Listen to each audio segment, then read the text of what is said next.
कि आपके बाइक के टैपेट जो हैं वो आवाज़ दे रहे हैं। ये देखें, अब ऑयल मैं आपको करीब से दिखाता हूँ मैं कौन सा ऑयल यूज़ कर रहा हूँ और क्यों कर रहा हूँ। ये है आपका जो एयर इनटेक होता है, ये हॉज होता है मेन। सिमिलरली ये जो आपका एयर फिल्टर होता है, इसका जो कैबन है इसको भी प्रॉपर साफ करवाएं। ये देखें, ये एक प्रॉपर उनकी वो जो गोटी बनी हुई है, एक की बनी हुई है, उसकी मदद से इसकी ऊपर वाला हिस्सा टाइट किया जाता है। यहाँ पर ऑयल नहीं लगवाता मैं, जब भी चेन को लगाता हूँ तो ग्रीस लगवाता हूँ।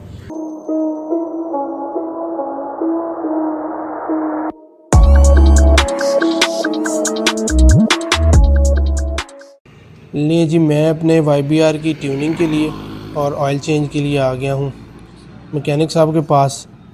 यहाँ खानेवाल में स्टेडियम रोड पर इनकी शॉप है। बहुत मुखलिस और बहुत अच्छे इंसान हैं, कभी भी आपको गलत मशवरा या लालच वाला इनका कोई सीन नहीं है। जो भी अच्छी बात होती है, अच्छा मशवरा होता है, ये वो देते हैं। मैं शुरू से अपने दोनों बाइक्स का CB का भी और इसका भी काम जो है वो इन्हीं से करवाता हूँ। तो अच्छा, यहाँ पर जो है मेन चीज़ जो बात बताने वाली है वो ये थी कि जब भी आपने इसकी ट्यूनिंग करवानी है, ख़ास तौर पर अगर आपको महसूस होता है कि आपके बाइक के टैपेट जो हैं वो आवाज़ दे रहे हैं, तो उसके लिए ज़रूरी है कि इसका सीट जो है उसको रिमूव किया जाए और इसकी जो फ्यूल टैंक है उसको भी उतार लिया जाए। तो जो भी मैकेनिक या जो भी आपका मिस्त्री है, वो अगर इसकी जो फ्यूल टैंक है वो नहीं उतारता और वो आपको ये कहता है कि इसके बगैर ही वो टैपेट का काम कर देगा, तो उनसे बचें, वो रॉन्ग नंबर है। क्योंकि इसके टैपेट का काम करने के लिए इसके फ्यूल टैंक को उतारना ज़रूरी होता है। अदरवाइज़ वो उस जगह पर वो जो उसकी एडजस्टमेंट होती है वो प्रॉपर नहीं हो पाती और वो आपको वैसे ही टाल मटोल करेगा और अपना जो है वो रोज़ी जो है वो खरी कर लेगा। पर रोज़ी तो नहीं कह सकते। तो ये देखें, अब ऑयल मैं आपको करीब से दिखाता हूँ। इसमें पहले जो ऑयल डाला था वो भी मैं आपको आगे चल के दिखाता हूँ कि मैं कौन सा ऑयल यूज़ कर रहा हूँ और क्यों कर रहा हूँ। ये देखें, ये है जी Zik M9 फुली सिंथेटिक। ये ऑयल ही मैं यूज़ करता हूँ अपनी दोनों बाइक्स में, CB 150 में भी और इसमें भी YBR में भी यही इंजन ऑयल मैं यूज़ कर रहा हूँ। ये आपको लगभग 21-2200 रुपये का मिलेगा, लेकिन इसको आपने ढूंढना है, मतलब किसी अच्छे जो इसका डीलर है वहाँ से आपने लेना है, ताकि आपको 2 नंबर ऑयल ना मिले। अब ये आप देख रहे हैं इस जगह की जो लोकेशन है, ये सफाई करना यहाँ का ज़रूरी होता है। ये जो आपकी गरारी है इसके ऊपर, ये भी मैं आपको आगे चल के बताता हूँ कि इसकी क्या वजह होती है। ये है आपका जो एयर इनटेक होता है, ये हॉज होता है मेन यहाँ की। इसकी भी इसके इर्द गिर्द आप देखें क्या मट्टी जो है वो जमा हुई है। इस चीज़ों के भी नीचे ये सारी जो है ना आपकी फ्यूल टैंक और सीट के नीचे ये सारा गंद यहाँ पर जमा होता है, तो इसकी सफाई करवाना बेहतर होता है। जैसे सिमिलरली ये जो आपका एयर फिल्टर होता है, इसका जो कैबन है इसको भी प्रॉपर साफ़ करवाएं। जब भी आप इसकी ट्यूनिंग वगैरह करवाएं तो इसकी प्रॉपर ये जो मेन एलिमेंट्स हैं इनकी सफाई होना बाइक में बहुत ज़्यादा ज़रूरी है, क्योंकि इन्हीं के ज़रिए आपका इंजन जो है वो एयर ले रहा होता है, बाकी लवाजमात भी इसी के साथ जुड़े हुए होते हैं। तो अब ये इस तरफ मैं आपको दिखाता हूँ कि जो इसके टैपेट हैं और इसका जो चेन गरारी होती है, जो टाइमिंग चेन होती है, उसकी एडजस्टमेंट जो किस तरीके से की जाती है। ये देखें आप, अगर मैं थोड़ा सा इसको कोशिश करता हूँ कि आपको मैं ना करीब करके दिखाता हूँ। इसका मेन पॉइंट होता है, अगर मैं दिखा सका आपको, वहाँ पर इसको एडजस्ट करना ज़रूरी होता है। इसकी जो टाइमिंग चेन होती है उसको इसके टैपेट के हिसाब से एडजस्ट करना ज़रूरी होता है। बाज़ लोग क्या करते हैं कि बस इसको खोलते हैं और देख लेते हैं कि ये ठीक डायरेक्शन में बैठी है नहीं बैठी, और टैपेट को हल्का फुल्का छेड़ा और लो जी आपका काम हो गया। तो उससे आपको फ़ायदा कोई नहीं होगा। वो जस्ट उसने अपनी मजदूरी बना ली और आपको कर दिया। इससे आपकी बाइक जो है वो उसकी टिक टिक की आवाज़ ज़्यादा आने लग जाएगी, आपका फ्यूल एवरेज भी जो है वो मुतासर होती है। उसके अलावा भी आपकी बाइक से वाइब्रेशंस आने लग जाएंगी। तो ये अगर प्रॉपर आपका टैपेट और जो टाइमिंग चेन है ये प्रॉपर एक जो फिटिंग जेन्युइन होके आती है उसके हिसाब से बैठी होगी तो ये मसला नहीं होगा। ये देखें, मैं अब आपको दिखाता हूँ, कोशिश करता हूँ। ये उसको टैपेट को टाइट कर रहे हैं और इसकी प्रॉपर जो है ना वो ग्रिप्स होती हैं, टूल्स होते हैं जिनके ज़रिए इसको टाइट किया जाता है। ये ऐसे नहीं है कि कोई भी आप चाबी उठाएं या कोई भी वो जो इनके पास औज़ार होते हैं, जो इक्विपमेंट होता है, वो कोई भी उठाएं उसको लगा लें। इनकी प्रॉपर बनी हुई होती हैं जिनके अंदर इसकी फिटिंग बैठती है और उसको वो टाइट करते हैं। ये देखें, मैं थोड़ा करीब करके आपको दिखाता हूँ। क्योंकि उनके हाथ आगे आ रहे हैं तो मे बी आपको थोड़ा वाज़ेह ना हो, लेकिन आइडिया आपको एक हो जाएगा कि आप अपनी ट्यूनिंग करवाते हैं बाइक की तो आप उनसे बात कर सकते हैं। ये इस तरफ से भी मैं आपको थोड़ा दिखाने की कोशिश करता हूँ, अगर आपको दिखा पाऊँ।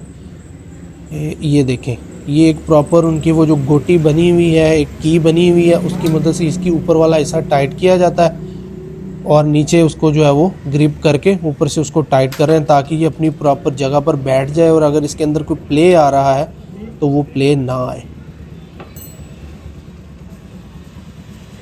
लें जी, फ्यूल टैंक वापस लगा दिया है। अच्छा, ये सबसे ना तकलीफ़ दह अमल होता है, ये जो पेट्रोल निकालते हैं ना आजकल, ये बड़ा तकलीफ़ दह अमल होता है। तो लेकिन खैर ये ज़रूरी है, इससे वो सफाई करेंगे बाइक की, और तो कुछ भी नहीं है। ये देखें, ये वो गन में लगा के एयर की मदद से, तो वो मैंने जो आपको वो दिखाए थे ना कि एयर इनटेक जो पॉइंट होता है, होज़ होता है उसकी, और आपके फ़िल्टर वाले कंपार्टमेंट की उसकी सफाई वगैरह। ये देखें, तो ये सारी उसके अंदर से ज़रा जो भी गंद बला, जो भी मट्टी शट्टी डर्ट होती है वो सारी आपकी पेट्रोल की मदद से साफ़ हो जाती है। बाज़ों का लोग कहते हैं कि ये नहीं करवानी चाहिए, लेकिन मैं शुरू से अपनी बाइक की करवा रहा हूँ। इसका कोई मसला या कोई आप कह लें साइड इफ़ेक्ट या कोई मसला बना हो, क्योंकि कुछ लोग कहते हैं जी कि ये इंजन के ऊपर जब डाला जाता है तो इंजन जो साइड कंपार्टमेंट होते हैं उनका रंग उतरता है, तो ऐसा कुछ भी नहीं है। ये मेरे पास पिछले 5 साल से है बाइक, हमेशा से होता आ रहा है और कुछ भी ऐसा मसला नहीं है। अब ये देखें, ये मैंने आपको दिखाना था, मैं कोशिश करता हूँ इसको थोड़ा करीब करके दिखाने की। यहाँ पर जो लोग क्या करते हैं कि चेन गरारी को ना ऑयल लगा देते हैं, जो गंदा मोबिलाइल होता है ना वो इसको लगा देते हैं। तो जब आप बाइक चलाते हैं तो ये इस जगह के ऊपर ये सारा हिस्सा इस तरह का हो जाता है, क्योंकि अब तो ये साफ़ कर रहे हैं तो ये इसलिए इस तरीके का नज़र आ रहा है। लेकिन मैं यहाँ पर ऑयल नहीं लगवाता, मैं जब भी चेन को लगाता हूँ तो ग्रीस लगवाता हूँ। ग्रीस से ये लोग होता है, बाद लोग एतराज़ करते हैं कि ग्रीस मट्टी पकड़ती है, लेकिन ऐसा कुछ नहीं है, आपका ये हिस्सा बहुत साफ़ रहेगा। अब ये देखें, ये अगर थोड़ा देख सकें इसको करीब से, कोशिश तो मैं कर रहा हूँ। तो ये जो होती है ना, ये वाला पॉइंट आपको साफ़ नज़र आएगा। अब ये देखें, ये पेट्रोल की मदद से इस हिस्से को साफ़ कर रहे हैं, तो ये जैसा नज़र आएगा ना आपको, इस तरीके का ही ये रहता है अगर आप इसको ग्रीस लगाएं। अगर आप ऑयल लगाएंगे तो ये आपको इसी तरीके का हर टाइम गंदा, और ये आपका इंजन का जो उस कंपार्टमेंट है ना, जो इसका मैग्नेट का से पीछे वाला कवर होता है, इसको भी अंदर से वो गंदा रखता है।